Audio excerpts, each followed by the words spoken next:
ایک صاحب نے بتایا کہ مجھے یا رب موسیٰ یا رب کلیم بسم اللہ الرحمن الرحیم جب بھی میں نے پڑھا مجھے گم شدہ چیز مل گئی. یہ میں نے کئی بار بتایا.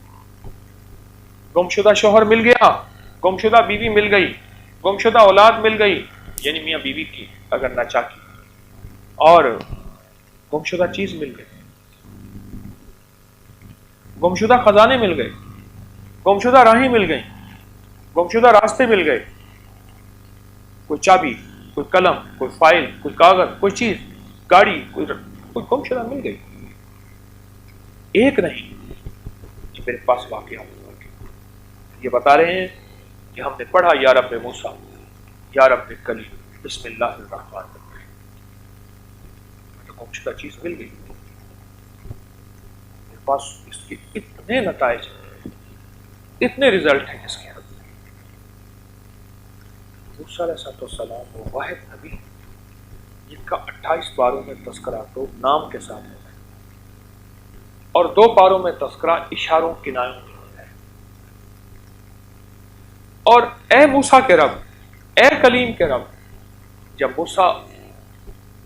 موسیٰ پانی اور سمندر میں تھے تو نے وہاں بچایا تھا. جب موسیٰ کے سامنے فرعون کے جادوگروں کے سانپ تھے، 70,000 جادوگر تھے، اور تیری رحمت اور تیرے امر سے موسیٰ کا عصا اژدہا بن گیا اور سارے سانپوں کو نگل گیا. ایسا کیا آقا جب موسیٰ علیہ السلام کے پاس نہ لباس پورا تھا، غربت تھی، فقر تھا، تو نے شعیب علیہ السلام کی بیٹی کے ساتھ نکاح کروایا اور شعیب علیہ السلام کی بکریاں اللہ تو نے بقول مولانا سید احمد خان صاحب رحمۃ اللہ علیہ کے موسیٰ علیہ السلام کو بیوی بھی ملی، رزق ملا، بیوی بھی ملی اور رزق ملا. اے اللہ تو جیسے موسیٰ کے ساتھ تو نے مدد کی اور پل پل میں تیری مدد اور پل پل میں تیری رحمت اور تیرا فضل ملا تھا، اے اللہ ایسے ہی اپنی مدد کو تو ہمارے درمیان میں شامل حال کر. اور یہ ہمارا کام اور یہ ہماری مشکل اور یہ ہماری الجھن اور یہ ہماری تکلیف اور یہ ناکام، اے اللہ تو اس میں ہماری مدد کو آج ہماری مدد کر. یا رب موسیٰ یا رب کلیم بسم اللہ الرحمن الرحیم. رزلٹ با کمال فائدے، بے مثال نفع، کمال ہی کمال. 300 دروازے اس سے بند کریں گے اس دن جس دن 200 دفعہ سورت اخلاص پڑھے گا، قل ہو اللہ پڑھے گا. آپ چلتے پھرتے پڑھ لیں، حتیٰ کہ وضو نہیں ہے زبان پاک کے پڑھ سکتے ہیں. اس کے 9 فائدے بتا رہا ہوں، غور سے سنیے گا. 2 تسبیح سورت قل ہو اللہ کی. دوسرا فائدہ فرمایا کہ جو بندہ 2 تسبیح روزانہ قل ہو اللہ کی پڑھتا ہے، اللہ 300 رحمت کے دروازے اس پہ کھول دیتے ہیں. تیسرا فائدہ غور سے سننا، 300 رزق کے دروازے کھول کے اللہ اس سے غیب سے رزق عطا فرمائے. 300 رزق کے دروازے کھول. چوتھا فائدہ ذرا غور سے سننا، اللہ بغیر محنت کے علم عطا فرمائے گا، اور اپنے علم میں سے بغیر محنت کے لدنی علم، وحبی علم، وحبی غیبی علم، لدنی وحبی علم. کس کے؟ بغیر محنت کے اللہ علم عطا فرمائے گا اپنے علم میں سے، اور اللہ حلم عطا فرمائے گا اپنی حلم میں سے. اللہ سمجھ عطا فرمائے گا اپنی سمجھ میں سے. اور 5واں فائدہ 66 قرآن پاک ختم کرنے کا ثواب ملے گا. 66 جو 2 تسبیح سورت قل ہو اللہ پڑھے گا، 66 قرآن پاک ختم کرنے کا ثواب ملے گا اسے. اور اس کا 6واں فائدہ ہے 50 سال کے گناہ معاف ہو جائیں گے. اور اس کا 7واں فائدہ اللہ جنت میں 20 محل عطا فرمائیں گے، 20 بنگلے، 20 محل، اور ہر محل میں یاقوت، مرجان، زمرد کی، اور ہر بنگلے کے محل کے 70,000 دروازے ہوں گے، اور اس میں 70,000 نعمتیں ہوں گے، اور اس میں 70,000 دسترخوان ہوں گے. اور یہ اس شخص کے لیے ہوگا جو صرف 2 تسبیح سورت قل ہو اللہ پڑھے. اور 8واں فائدہ جو 2 تسبیح سورت قل ہو اللہ پڑھے گا، سورت اخلاص پڑھے گا، 8واں فائدہ ہے 2000 رکعت نفل پڑھنے کا ثواب ملے گا۔ اور آخری 9واں فائدہ، آخری فائدے میں تو میں نے مزہ آ گیا، آخری فائدہ کمال فائدہ۔ ہاں، لحد میں جو مشکل کشا آ گیا، لحد میں جو مشکل، مجھے مرنے کا بھی مزہ آ گیا۔ سرانے جو بیٹھے تھے میری سرکار، نکیرین کو بھی حیا آ گیا۔ سرہانے جو بیٹھے تھے میری سرکار، نکیرین کو بھی حیا آ گیا۔ محمد محمد محمد محمد صلی اللہ علیہ وسلم، محمد محمد محمد محمد میں کہتا رہا، نور کے موتیوں کی لڑی بن گئی، آیتوں سے ملاتا رہا آیتیں، پھر جو دیکھا تو نعت نبی بن گئی، حسن جنت کو جب بھی سمیٹا گیا، مصطفیٰ کے نگر کی گلی بن گئی۔ حسن جنت کو جب بھی سمیٹا گیا، مصطفیٰ کے نگر کی گلی بن گئی۔ اب سنیں یہ سورت اخلاص کہاں کام دے گی؟ یہ قبر میں، یہ زندگی میں، فرمایا کب ایک حسین آدمی ہوگا، قبر میں ساتھی بن جائے گا، اس کو نکیرین کے سوالوں کے جواب دے گا، اور یہ بندہ ٹھاٹ سے ہوگا۔ جب سانس کو بحال ہوگا، سانس میں سانس آئے گا، پوچھے گا تو کون ہے؟ کہ یاد نہیں ہے، میں وہ قرآن ہوں جو تو پڑھتا تھا، تو مجھے نہیں بھولا، میں تجھے نہیں بھولا۔ اب سنیں 9واں اور آخری فائدہ جو اس کا بتا رہا ہوں، بہت فائدے ہیں، میں نے اس کے 9 فائدے بتائے ہیں۔ میں جب مرے گا اس کے جنازے میں 1,10,000 فرشتے شامل ہوں گے۔ ایک صاحب ملے، میں نے انہیں ایک عمل بتا کے آیا تھا، میں آپ کو ملاقاتیں بتا رہا ہوں۔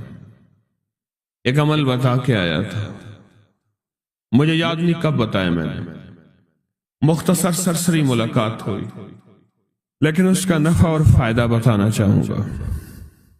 وہ یہ ہوا کہ میں نے ان سے کہا تھا کہ 129 دن سورت کوثر پڑھنی ہے صبح شام، زمان اور مکان کی قید کے ساتھ، ایک ہی جگہ ہو اور ایک ہی وقت ہو، اور اگر مجبوراً کوئی مجبوری ہو جائے تو جگہ اور وقت بدل سکتے ہیں، لیکن عمل نہ چھوڑیں۔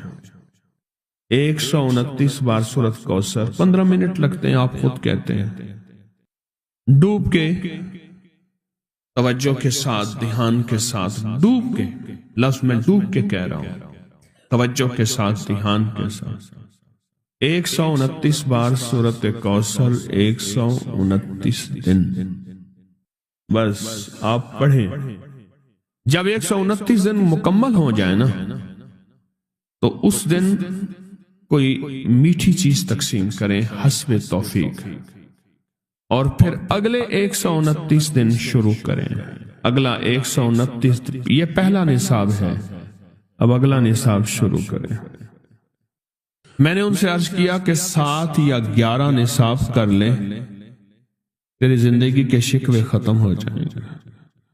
7 یا 11 نصاب، 129 دن اہتمام کے ساتھ، جگہ اور وقت کی پابندی ہو، مجبوراً اگر کوئی مجبوری ہے تو بدل سکتے ہیں، 129 دن۔ اور جب 129 دن ختم ہو تو اس کی مٹھائی تقسیم کریں اور شیرینی تقسیم کریں حسب توفیق، اور اگلے 129 دن شروع کریں، اگلے 129 دن شروع کریں، اگلے 129 دن۔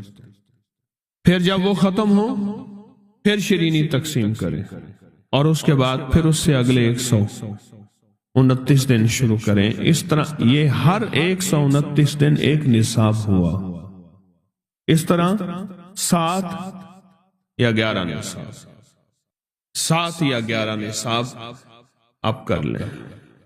اس نے 7 یا 11 نصاب کیے، میں نے اس کے 7 اور 11 نصابوں میں اتنے نتائج پائے، اتنے نتائج پائے۔ وہ اس وقت کھڑا تھا اور سامنے احد پہاڑ تھا، میرا اندازہ کہہ رہا تھا کہ اب اس کے پاس اتنی بڑی کیمیا ہے کہ احد پہاڑ کے پتھر کو جا کے ہاتھ لگائے تو سونا بن جائے گا۔ جب مجھ سے باتیں کر رہا تھا تو سامنے احد پہاڑ تھا۔ ٹی بی کا علاج 6 مہینے 9 مہینے، فلاں کا کورس 6 مہینے 9 مہینے، اور کتنی ادویات ایسی ہیں کہ جن کے علاج اور کورس میں کہتے ہیں کہ ایک دن بھی دوائی چوک گئی تو پھر شروع کرنی پڑے گی ہے، اس میں تو ڈاکٹر کو کہتے ہیں یہ بڑی توجہ ہے۔ اور اگر تسبیح خانے والا کہہ دے انہیں کہ یہ پابندیاں نہیں ہوتی ہم سے، یا پابندی تو کوئی رعایتی بندہ کہے گا، ورنہ کہے گا بڑی سختی ہے، حالانکہ نہ پابندی ہے نہ سختی ہے۔ چاہتے ہیں آج جادو، بندشیں، حالات، مشکلیں، پریشانیاں، ناکامیاں سورج ڈوبنے سے پہلے حل ہو جائیں، تو دنیا میں جس کونے میں بیٹھے ہیں، یا آپ تسبیح خانے میں، مستورات بھی ہیں، مرد بھی ہیں، اگر آپ چاہتے ہیں ماشاءاللہ ہوائیں ہیں، پنکھے ہیں، ایگزاسٹ ہیں، موسم اپنی سختیاں اور تلخیاں دکھا رہا ہے، یہ قدرت کا نظام چلتا رہے گا، لیکن تسبیح خانے نے آپ کی راحت اور سکون دینے کی کوشش کی ہے، پر کوشش پوری کر نہیں سکے۔ دعویٰ نہیں کہ آپ کو راحت دیں، آپ کا احترام ہو۔ میں خود سارا دن پھرتا رہتا ہوں، مجھے اس بات کا احساس ہے کہ راستے میں چلتے لوگ کہتے ہیں مجھ سے ہمیں ہاتھ ملا، ہم سے گلے مل، میری بات سن لے، میں ان سے معذوری اور مجبوری کا درخواست کرتا ہوں، یہ ساری آپ کی خدمتوں کے لیے تو بھاگ دوڑ کر رہا ہوں، ورنہ پیر تو بیٹھے ہوتے ہیں، لوگ ان کے پاؤں دبا رہے ہوتے ہیں، ایئر کنڈیشن لگے ہوئے ہوتے ہیں، اور یہ تمہارا پیر نہیں فقیر ہے، یہ فقیر سارا دن فقیر بن کے متکونج مانگو کرلاواں، ہر جگہ آپ کی راحت کا انتظام، کہیں آرام میں، کہیں کھانے میں، کہیں پینے میں، کہیں بیت الخلاء کی صفائی میں، کہیں لنگر میں۔ آپ شاہی مہمان ہیں تو آپ کا غلام ہوں، میں تو آپ کا خادم۔ امام زین العابدین کو ایک شخص نے دیکھا، دعا فرما رہے ہیں، اور دعا میں یہ کلمات بار بار پڑھ رہے ہیں، بار بار دہراتے ہیں، پلٹ پلٹ کے پڑھتے ہیں، لپک لپک کے پڑھتے ہیں، جھک جھک کے پڑھتے ہیں، ڈوب ڈوب کے پڑھتے ہیں، ٹوٹ ٹوٹ کے پڑھتے ہیں، اور غم کی کیفیتوں سے پڑھتے ہیں، دل کی گہرائیوں سے پڑھتے ہیں، ہاتھ اٹھا کے پڑھتے ہیں، پھر ہاتھ اوپر اٹھا کے پڑھتے ہیں، پھر دعاؤں میں جھک کے پڑھتے ہیں، پھر اٹھ کے پڑھتے ہیں، کیفیتوں کے ساتھ یہ الفاظ بار بار پڑھ رہے ہیں۔ وہ پیچھے بیٹھا رہا، بڑی دیر کے بعد وہ شخص اٹھا اور شہنشاہوں سے عرض کیا۔ جب دعا ختم ہوئی تو امام زین العابدین کی بارگاہ میں عرض کیا کہ آقا یہ فرمائیں، دعا تو ساری تھی، ان دعا کے ان بولوں کو اب بار بار کیوں فرما رہے تھے؟ تو عجیب بات فرمایا حدیث میں نے پڑھا ہے، میرے نانا حضرت محمد صلی اللہ تعالی وسلم کا فرمان ہے، جو شخص یہ کلمات پڑھتا ہے اس کا ثواب اللہ کے ہاں اور کوئی نہیں جانتا، اور ایک روایت میں ہے کہ اس کا ثواب اتنا ہے کہ فرشتے اس کے لکھنے پہ ٹوٹ پڑ، انسانوں اور جنات کی نسلیں ختم ہو جاتی ہیں پر اس کا ثواب ختم نہیں ہوتا۔ فرمایا غور سے سنیے گا، یہ سارا ثواب میں سارا کا سارا اپنے نانا کی بارگاہ میں بھیج رہا ہوں، اپنے ابا کی بارگاہ میں بھیج رہا ہوں، حضرت علی ان کے ابا تھے، ابا کی بارگاہ میں بھیج رہا ہوں، یہ سارا کا سارا فرشتوں کی بارگاہ میں بھیج رہا ہوں، اور ان کی خدمت میں بھیج کے کہتا ہوں کہ میرے لیے دعا فرمائیں، اور فرمائے جب بھی مجھے کوئی مشکل ہوتی ہے، کسی کی کوئی مشکل ہوتی ہے، میں یہ پڑھتا ہوں اور پڑھتا ہوں اور پڑھتا ہوں اور پڑھتا ہوں اور پڑھتا ہوں، میری مشکل ٹل جاتی ہے۔ اور میں آج صبح ایک سائل آیا تھا، مجبور بے قرار تھا، پریشان تھا، آج میں اس کے لیے پڑھ رہا ہوں اور انشاءاللہ شام سے پہلے اس کی مشکل ٹل جائے گی۔